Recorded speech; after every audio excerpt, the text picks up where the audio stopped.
जय श्री राम। शंखनाद में आपका स्वागत है। एक तरफ ममता बनर्जी के नेता कार्यकर्ता बीएलओ को डरा रहे हैं, धमका रहे हैं, हमले भी कर रहे हैं, और वहीं ममता बनर्जी चुनाव आयोग पर बरस रही है कि बीएलओ परेशान है, दबाव में है, वो आत्महत्या कर रहे हैं। बीएलओ परेशान जरूर है, लेकिन काम से ज्यादा वो राजनीतिक दबाव में है।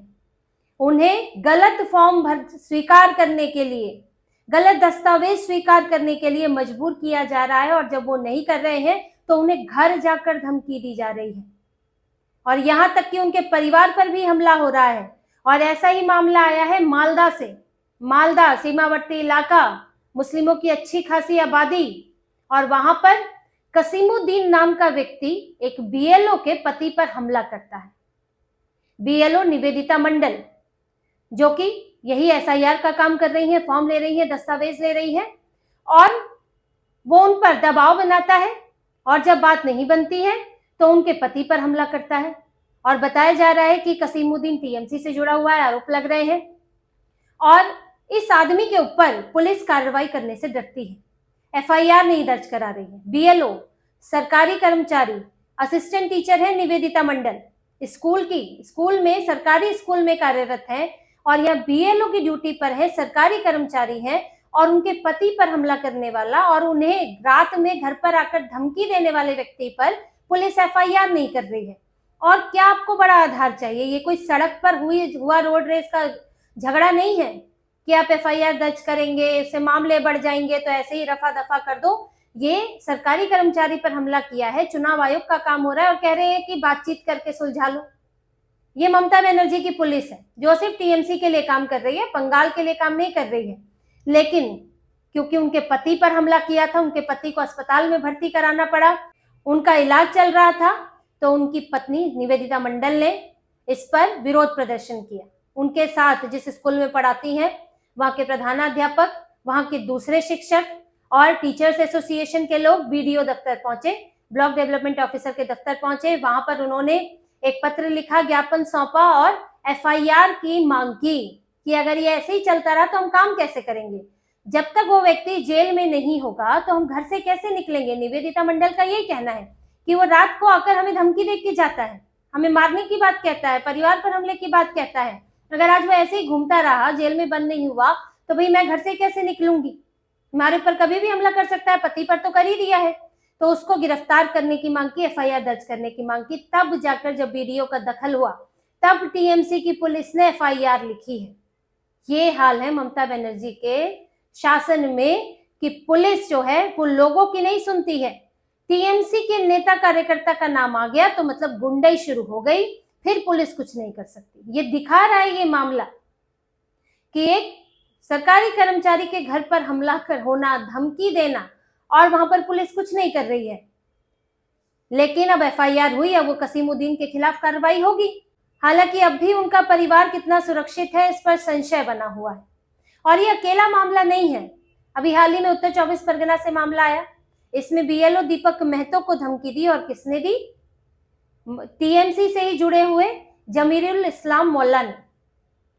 ये आदमी क्या चाहता था कि एक 97 साल के आदमी का फॉर्म जो है वो दीपक महतो स्वीकार कर ले, जबकि उस 97 साल के व्यक्ति का नाम 2002 की लिस्ट में नहीं था। कोई भारत में 97 साल का हो गया है, बंगाल में रहने वाला है, क्या उसने पिछली बार वोट नहीं दिया होगा 2002 में? और बंगाल में नहीं दिया तो कहीं और दिया होगा, क्योंकि इस बार तो चुनाव आयोग हर जगह की लिस्ट पर वहां से जांच कर रहा है। जैसे कि बिहार में 2003 की कट ऑफ है, कहीं 2006 की है, तो वहां से भी देखा जा रहा है कि संभव है कि वो व्यक्ति बंगाल में ना हो लेकिन कहीं और हो। तो इसीलिए भी उसमें, ताकि ये जो जांच है उसको उस कट ऑफ के हिसाब से कुछ लोगों को राहत मिल जाए कि अगर यहाँ नहीं है तो किसी और राज्य में है, लेकिन वो आदमी है ही नहीं, यानी कि बाद में आया है और बाद में उसके कागज बनवा दिए गए, उसके पास वोटर आईडी भी है, आधार कार्ड भी है। लेकिन दीपक महतो ने ऐसा करने से इनकार कर दिया कि ये तो गलत काम है।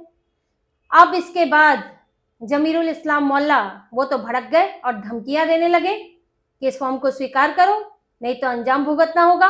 फिर शिकायत की गई, फिर पुलिस ने उस पर कार्रवाई की।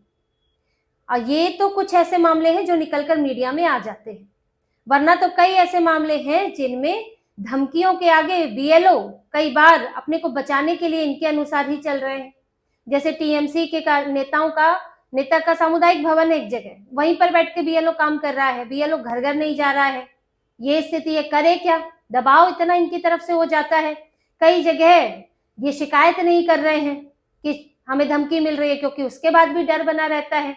यहाँ तक कि बीएलओ एसोसिएशन ने ये तक बताया चुनाव आयोग को कि लोग फर्जी दस्तावेज, डुप्लीकेट दस्तावेज इस्तेमाल कर रहे हैं और एक ही व्यक्ति के कागज वो कई लोगों में इस्तेमाल हो रहा है। जैसे कि पिता के लिए उन्होंने बताया था कि एक व्यक्ति को कई लोगों का पिता बनाया जा रहा है, माता बनाया जा रहा है, तो इसकी जांच होनी चाहिए डुप्लीकेसी की। अब इसके लिए एआई का इस्तेमाल किया जाएगा, चुनाव आयोग ने इसकी जानकारी दी। तो यहाँ पर इतनी चीजें चल रही है कि ऐसे घपले की कोशिश हो रही है, बीएलओ को धमकाया जा रहा है और ममता बनर्जी यहाँ कोलकाता में विरोध प्रदर्शन करवा रही है चुनाव आयोग के खिलाफ। इनकी बीएलओ रक्षा अधिकार समिति है, जो कि टीएमसी के ही कर्मचारी यूनियन के लोग हैं, और ये लोग कलकत्ता में जुटे हुए हैं। चुनाव आयोग के दफ्तर पर ही धावा बोल देते हैं बार बार कि हम बीएलओ पर बोझ बढ़ रहा है, एसआईआर रुकवाएं। अब इनकी टीएमसी की सरकार है, इनकी एसोसिएशन तो है ही, तो कुछ लोग जमे हुए हैं और कोई संख्या बहुत बड़ी भी नहीं है, लेकिन हल्ला हंगामा करने लायक है। लेकिन अपने नेता कार्यकर्ताओं को नहीं बोल रही है कि बीएलओ को तंग मत करो, बीएलओ पर दबाव मत डालो, और पुलिस को नहीं बोल रही है कि मुस्तैदी से काम करो, कुछ ऐसी गड़बड़ हो तो उस पर एफआईआर हो और सख्ती से उस पर कार्रवाई की जाए। ये ममता बनर्जी नहीं बोलेंगी। तो ये दोनों तरह से चल रहा है इनका। चुनाव आयोग को भी बोलते रहो, चुनाव आयोग को बदनाम करने की कोशिश करो, साथ में जोर जबरदस्ती करके एसआईआर में वोटर लिस्ट में नाम भी डलवा लो, जिसका चाहे उसका, घुसपैठियों का नाम। तो ये सारी गड़बड़ियां चल रही हैं जो सामने आ रही हैं। पहले तो ये सब सामने भी नहीं आता था। आप समझिए कि धमकी देकर जब आज बीएलओ को बोला जा रहा है कि हमारी मनमर्जी से नाम डालें, गलत दस्तावेज के साथ डालें, तो ये तो एसआईआर का दौर है, जब चुनाव आयोग की नजर है, मीडिया की नजर है। लेकिन जब पिछले समय में क्या होता होगा, चुनाव आयोग 1 महीना पहले एक्टिव होता था, उससे पहले राज्य निर्वाचन अधिकारी इनके हैं, जिला पंजीकरण अधिकारी इनके हैं, राज्य चुनाव आयोग में सारे कर्मचारी राज्य सरकार के हैं, और टीएमसी के कार्यकर्ता लगे हुए हैं घुसपैठियों के दस्तावेज बनवाने। तब कौन पूछ रहा था?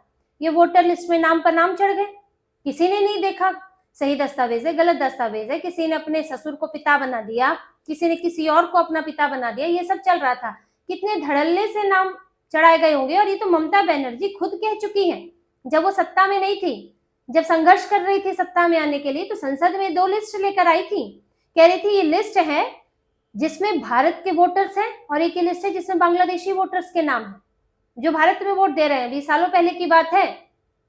तो अब वो ममता बनर्जी जब सत्ता में आई तो खुद भी वही करने लगी, तो अब वो लिस्ट कितनी बढ़ गई होगी। लेकिन अब ये सब नहीं चलने वाला है और वोटर लिस्ट का शुद्धिकरण हो रहा है, और ममता बनर्जी की एक नहीं चल रही है। जिस तरह से मामले सामने आ रहे हैं, दिखा रहा है कि लोग बोल रहे हैं, कार्रवाई हो रही है, चुनाव आयोग नजर रख रहा है। चुनाव आयोग ने कुछ केंद्रीय अधिकारी भी यहाँ पर नियुक्त किए हैं, और जो अभी तक काम हुआ है एसआईआर का, उसके मुताबिक जो डेटा आया है कि करीब 35 लाख नाम अभी कट सकते हैं। 35 लाख नाम ऐसे आइडेंटिफाई किए गए हैं, जो कि अभी एक शुरुआती सूची है, जो बीएलओ की तरफ से, बीएलओ का जो काम हुआ है उससे आई है। अभी घर घर जाकर जो फॉर्म दिए गए, जो फॉर्म वापस आए हैं, उनके हिसाब से ये 35 लाख का डेटा आया है।